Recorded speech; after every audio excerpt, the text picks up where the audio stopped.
Plusieurs années plus tard, face au peloton d'exécution, le colonel Aureliano Buendia devait se souvenir de cet après-midi lointain, quand son père l'emmenait découvrir la glace.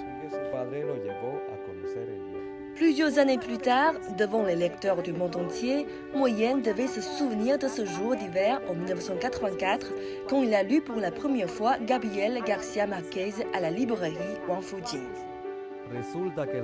Il s'avère que les romans peuvent être écrits comme ça. Le prix Nobel 2012 a été impressionné comme s'il avait été frappé par la foudre, ont revendiqué les médias chinois en référence au jeune écrivain. Bien que Moyenne n'était plus une recrue dans le monde de la littérature chinoise, cette rencontre accidentelle avec l'auteur de 100 ans de solitude eut un impact profond dans son avenir d'écrivain. Bien qu'il n'ait jamais pu se connaître, entre les deux grands écrivains, une relation est née, qui a transcendé le temps et l'espace, étant donné les mêmes ambitions littéraires et ses créations immortelles.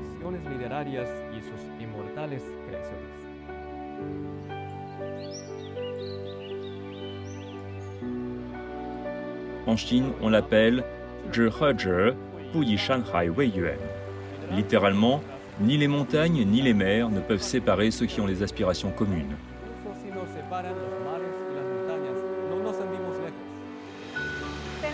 Nous avons un dicton similaire en Amérique latine. Le journaliste et écrivain uruguayen Eduardo Galeano a déclaré « Il n'y a qu'un seul endroit où hier et aujourd'hui se rencontrent, ils se reconnaissent, ils s'embrassent. C'est demain et demain. » Zhi He Zhi, Bu Yi Shanhai Wei Yuan vient d'un livre classique chinois intitulé Bao Puzi, écrit par Ge Hong, un maître taoïste de la dynastie des Qin de l'Est qui a vécu il y a environ 1700 ans. Ge Hong a étendu la distance, dans un sens spatial, au niveau spirituel des idéaux et des concepts. Entre les peuples, les pays ou les civilisations, l'harmonie des idées, c'est beaucoup plus important que la distance géographique.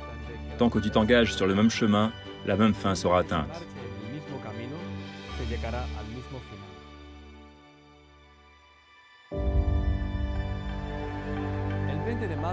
Le 20 mars 2021, le président chinois Xi Jinping s'est adressé au peuple colombien par vidéo, à l'invitation de son homologue colombien, Iván Duque Márquez.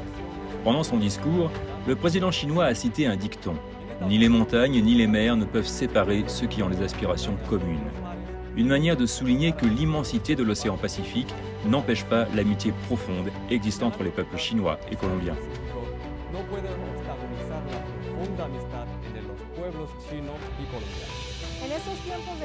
En ces temps de coopération, la solidarité nous a montré la voie. Le 20 février 2021, le premier lot de vaccins Covid-19 de la société pharmaceutique chinoise Sinovac est arrivé à Bogota, en Colombie. Face à une crise mondiale causée par la pandémie de Covid-19, des deux côtés du monde, les deux pays ont montré un grand courage et un lien indestructible dans la lutte pour le destin de l'humanité.